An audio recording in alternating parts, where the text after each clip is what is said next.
It's Earth Day today, and today we kind of continue on with that theme, right? Through crazy rich humans. We'll talk about large corporations and what they're doing to either hurt or help the planet, I guess. Yeah, and they all sound like that guy. Crazy rich humans. Well, yeah, today is Earth Day. It's the 51st Earth Day. Oh. It's been around forever. Not that long, I guess. What? That would be 1970. 1970, huh? Yeah. And it was started by people just to kind of like raise awareness about what we were doing to the planet. Was it started by Greenpeace, I wonder? No, it was started by researchers. And they said, so April 22nd, you think, what is the significance of April 22nd? Apparently, it was really pragmatic. They thought, well, it doesn't fall in between major holidays. College students don't have spring break. They don't have final exams. So let's put it right here. Okay, so this will be a day on the calendar where it can get a lot of attention. Nothing's going to be stealing its spotlight. Exactly. And it's, it's a good thing. Like we were talking about earlier, we as residents of this planet tend to forget that it is not ours. So it's a good thing to do, No doubt. Yeah. Historically, this has been an important date for several things. The most important, 2016. This is when the Paris Climate Agreement was signed by U.S., China, and 120 other countries. So it's a big day. And it kind of brings us to the point of like, how are we as human beings not being so nice?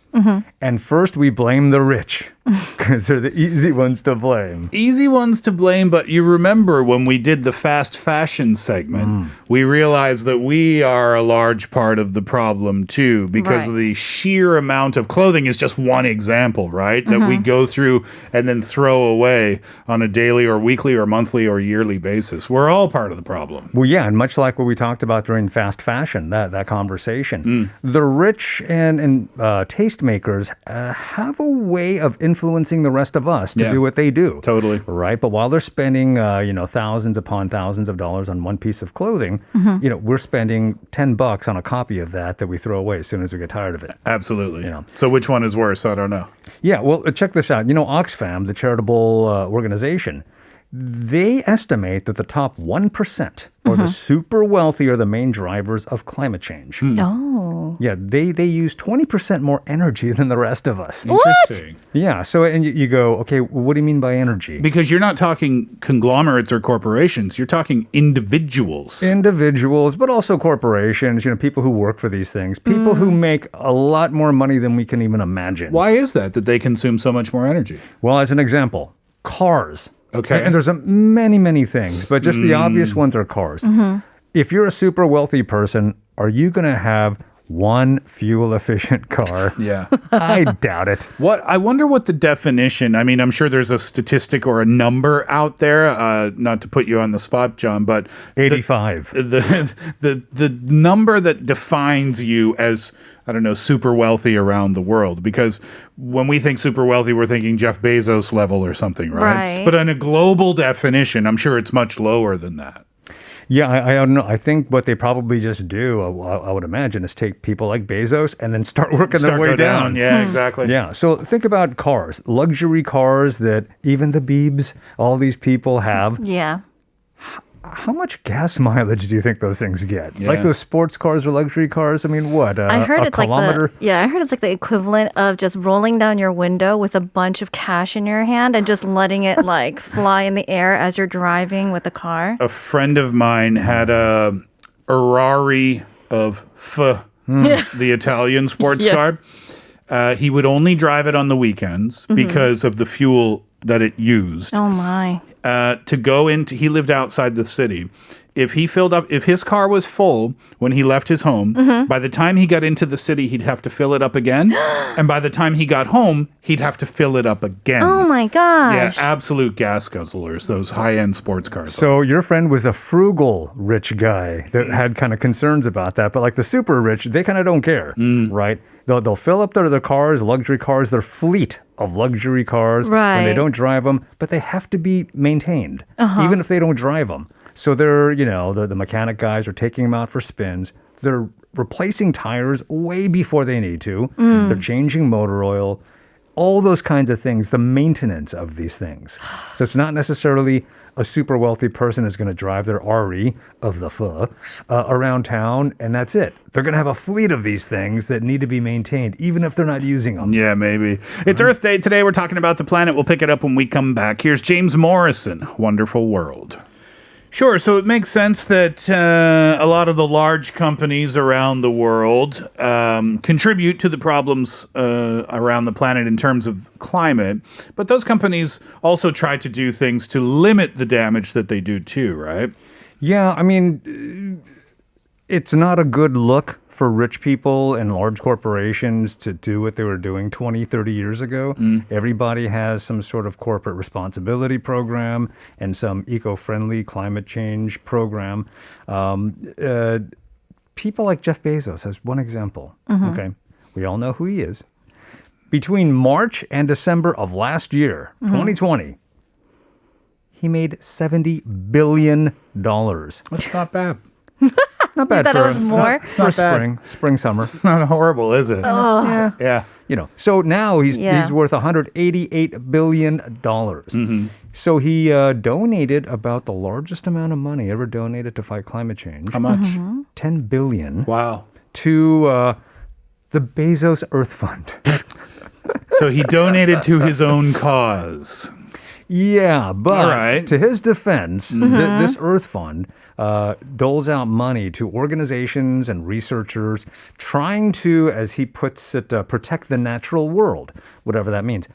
Kind of ironic coming from the dude that delivers packages to our front door in boxes that are way too big for the product itself, stuffed with plastic and styrofoam. And wrapped in lots of plastic tape too, right? Yeah, so you got to wonder, all right, they're trying to do what they can, but what is this an optics sort of a thing? Yeah, it could be, but at least it's something, right? At least it's something. I remember learning from doing that fast fashion segment again that one of the stores, I won't mention the name, they have this kind of recycling box within its store. So when you're done with an article of clothing, instead of throwing it away, you bring it back to them and donate it into one of their boxes. They give you a 15% discount in the store by doing so. So what did they do? They got you back in the store to spend more money in there for clothes that you're probably going to end up donating. Right. And those donated clothes, there's so much of them that oftentimes it ends up being sold for profit to African third world nations. That was part of the thing that I learned.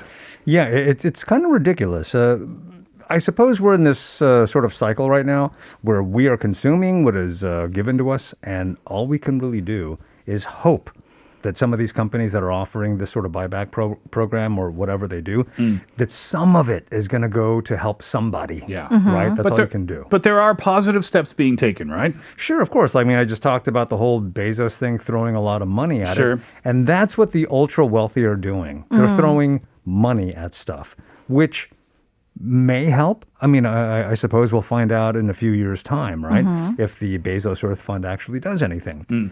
Then you got people like Elon Musk. Good old Elon, always causing trouble somewhere, right? Always in the news for some reason. What's he doing? Nothing. So here's the thing here's the thing that he's doing. He is suggesting that we need a carbon tax for corporations that burn fossil fuels. Okay. Gas, coal, oil, because that's obviously the thing that's causing a lot of the greenhouse gas effect, right? Right. Warming the climate, so on and so forth. And it does him no harm because his whole business is based on electric. Yeah, the electric vehicles, right? Yeah, so it's very cheeky and very Elon Musk. Well, but taxing fossil fuel use doesn't necessarily help him directly, though, right? You know, you could argue that Jeff Bezos donated $10 billion to the Jeff Bezos Fund. You could say, well, okay, he's giving money to his own organization. They're going to do with it what they want. But that's an easy connection to make. But the Elon Musk one, he's suggesting a carbon tax for people who burn fossil fuels, and that directly contributes to the poor skies over our heads. But there's no direct help to him, though, is my point. Well, there kind of is, because, I mean, that's taking the automobile industry to task and making them totally change their game. I see your point. Whereas he's already Ahead in of the the sustainable, his industry is based on that. So it does him no harm in any way, you know. But he's got a good point. Yeah. Because corporations don't react unless you charge them money. So if they're being taxed high, maybe they'll start to look into sustainable energy, Right. which is actually kind of a good point. What about the other rich person that we know about, Bill Gates? Yep. Well, Bill Gates is number 4 on the list. Oh. And he's like probably the most likable of all of those really super billionaire dudes. Yeah. He's very kind of down home nowadays, I guess. And he has a great quote. I'm another rich guy with an opinion. Okay. You know, because obviously a lot of rich dudes, they have this great opinion about climate change and what they're going to do for it. And he's just kind of joking around. The tech leaders with a lot of money just tend to throw money at climate change and don't do anything. But he's kind of like a welcome character because he's showing that there are ways you can actually invest a lot of money that these people have in low carbon footprint companies.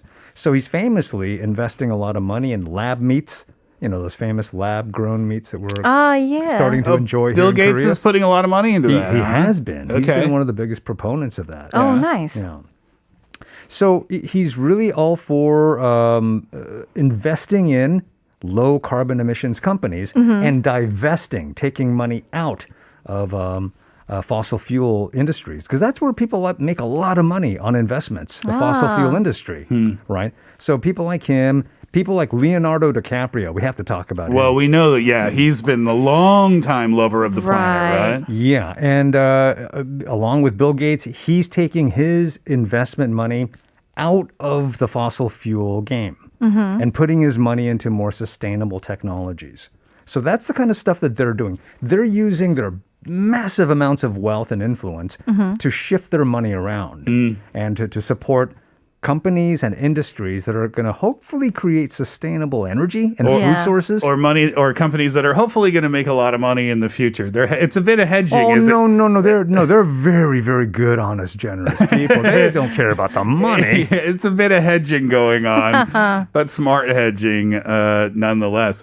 You know, it's true. And I think companies, these corporations, these conglomerations, I think, and you talk about optics, John, but it's necessary for these companies, even if it's only for optics reasons, to take these steps and to let the public know that they're trying to do things to help the planet, because now they're aware that the consumer is very kind of woke, I guess, to borrow that term, to what's going on and trying to make decisions that will make less of an impact. So through their consumptions, they can make themselves feel better. And you got to think this, the rich people, think about every time Kim Kardashian or anybody like that Instagram something, a new fashion thing, a new trip they took, they're influencing millions of their no fans question. to either seek out that sort of fashion, fast fashion brands copy what they do. Yeah. These, the ultra rich take really expensive vacations, and they do it a lot. Yep. So that's how they're adding to the carbon footprint. And then everybody else like us, we suddenly want to go travel somewhere. Of course. So it trickles down, so they're very influential. Stay with us for hour number 2. Thanks for that, John. To finish up the first Madonna, 4 minutes. Lifestyles of the not rich and famous. Earth Day today, and we're going to learn about the things that we're doing to help out the planet. Yeah, when we talked about what the rich were doing to kind of combat climate change, mainly throwing tons and tons and tons of money and letting everybody know about it, we don't have that luxury, obviously. But a lot of regular people were kind of getting into these interesting trends. And in South Korea, there's a huge trend that people are jumping on, the zero waste trend. What's that about? Yeah, it's basically trying to eliminate as many single-use products as possible. Single-use plastic bottles for water, Yep. Plastic containers, not getting plastic bags at the grocery store, Okay. but bringing your own to put stuff in there. And right now I'm noticing Kate and I have the same water bottle. I'm sure you bought it because you were thinking ahead. I bought it because I got shamed into buying it. What? Because I used to just buy nothing but those small water bottles, right, at the Pyeongjums, because Yeah. they're convenient. Convenient, And I'm yeah. out most of the day, doing jobs, whatever. And my friends are like, man, if you just spent like 3만 원, or about $30, Yeah. that you can get a bottle that you can just refill, and you can refill it anywhere in the city, right? There's tons of water, 정수기's everywhere. And yeah, I got shamed into buying it. I'm happy I got it though. Yeah. You know? I went an extra mile, and today I brought in the straws. I don't know if you guys know. I can hear them. Yeah. A lot of places a lot of coffee shops and restaurants are getting rid of plastic straws, but I carry my own stainless straws, Whoa. steel straws. Oh, so cool. I'll just use them. And Those then- could double function as chopsticks in a Yep. pinch. Hey, I never thought about that. Pun intended, Yeah, if you there- wanted to pick up a kimbap. There's one that's slightly curved, so it kind of helps me drink. And I have one for bubble tea. You have a straw set. Yeah, I do. Woo! I think you are officially the strangest person I know. That's pretty good. That's awesome. Hey, That's I'm not awesome. In a good alone. way. That's pretty good. Oh.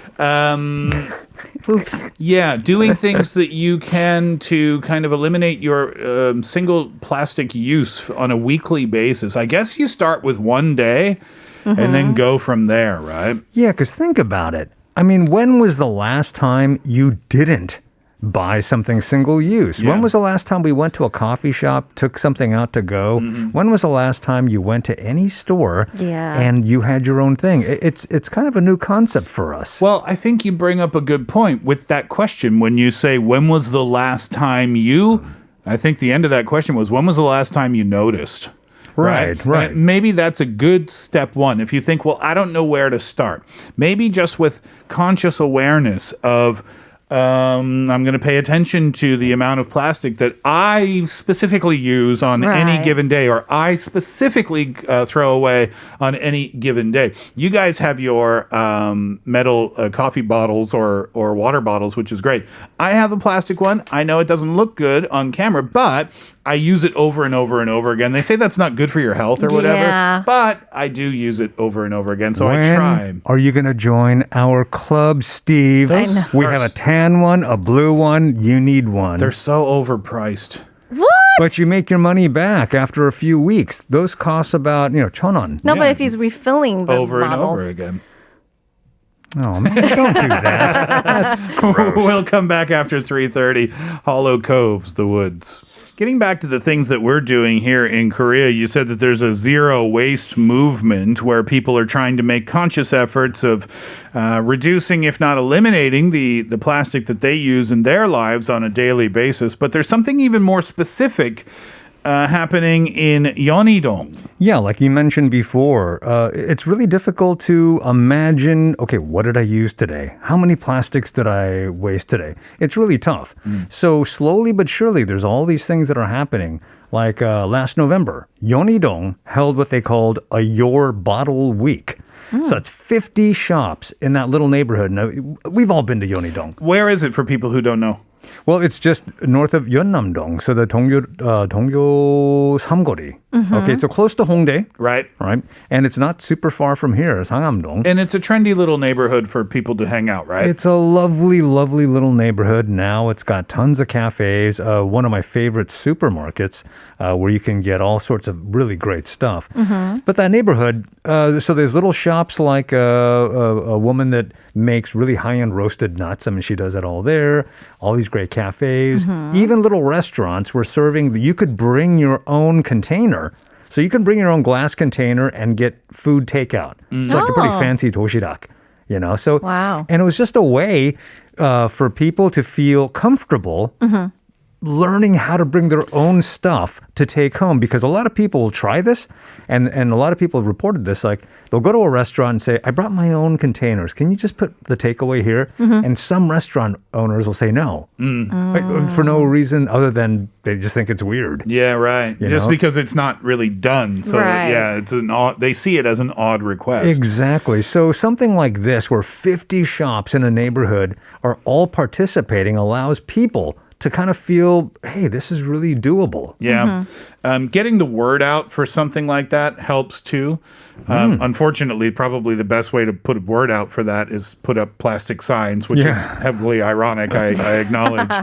Is that something they do year round, or was that just like a week-long initiative? I don't know. I just kind of found it when I was researching this thing, but I would imagine Yeonhidong is kind of on the front lines of hipster culture in many, many ways, right? Right. So I have a feeling that this is going to be taken off, and it might be a yearly thing. It might turn out to be a regular thing. It could turn out to be a regular thing within that community. Yeah. And then maybe to spread to another community where they'll hear about that happening and then maybe employ it in their own streets too. That would be great. Funny you should mention that because there are people who are Instagramming what they buy with their own containers, right? Okay. So now, I saw a picture of this lovely, lovely toshirak that somebody was so proud to show. And they brought all their own things. Now, another thing that's making this a little, I suppose, more ubiquitous, there's a little store in the Mangwon-dong area. I've always wanted to go there. It's a zero-waste store. Tiny place. Kate made fun of me yesterday when I said I was going to visit. She's like, you don't have to go all out. And I said, listen, I want to go all out. What is it? What is this store? It's a zero-waste store where you go up and you can buy things like bamboo toothbrushes so that you don't rely so much on plastic. Okay. Yeah. You can buy reusable things. I bought a little glass bottle for, soy sauce and stuff like that. Okay, right? yep. And they have tote bags. And the thing that I found interesting was they have a large cosmetics company. Oh. They have vats. Big vats full of their shampoos, different shampoos. Oh, so you can bring your empty shampoo bottles Yes. and just fill them up. Yes. Nice. That is a great idea. At a reduced cost. So this is a brand name company in cahoots with zero waste stores, and that place was packed. Wow. So it's a thing. Yeah, I'm so glad that it was packed, like that means that more people are aware of this store and they're actually going to do their shopping. Exactly. And as we all know, little movements like this kind of come and go until a large company or a large name gets involved. Because then you'll see more of those shops spread That's all right. over the city, and then it's easier for people to do. If you have to get in your car and drive across the city to go fill up your shampoo bottle, you're probably not going to do that. You're probably not going to do it. But it's starting to happen. But if it's next door to your house, you're definitely going to be more inclined to do so, Yeah, right? there are major 백화점s that are now in cahoots with high-end cosmetics companies. They're opening up refill shops inside these department stores. It's happening. Love it.